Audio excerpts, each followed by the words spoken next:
দুপুর বন্ধুরা, প্রত্যেক দিনের মতো আজকেও খাবার দাবার নিয়ে যথারীতি বসে গেছি। আর কি কি রান্না করেছি সেটা তোমাদের সাথে আমি একটু শেয়ার করে নেব।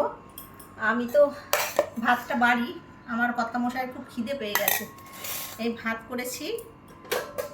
আর তার সাথে করেছি এটা হচ্ছে বরবটি দিয়ে পেঁয়াজ দিয়ে ভাজা, বরবটি আর দিই পাতে বরবটি আর পেঁয়াজ দিয়ে ভাজা।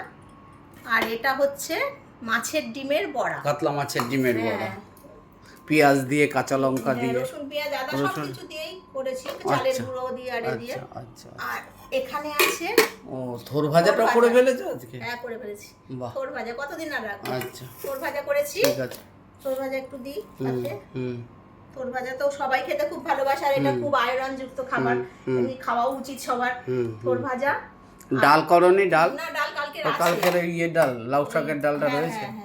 এই যে লাউ শাকের ডালটা বেশ অনেকটাই আছে, আচ্ছা হয়ে যাবে সবার। মাকে খেতে দেওয়া হয়ে গেছে, মার আচ্ছা খাবার দিয়ে দিয়েছি। মা তো সবকিছু খায় না, যেগুলো খায় মার জন্য আমি দিয়ে দিয়েছি। আর এখানে আছে পটল আলু দিয়ে ডালনা, ঘি গরম মশলা দিয়ে বেশ লাল লাল সুন্দর করে একটু রান্না করেছি। এমনি ঝোল না, এটা রান্না করেছি ঘি গরম মশলা দিয়ে।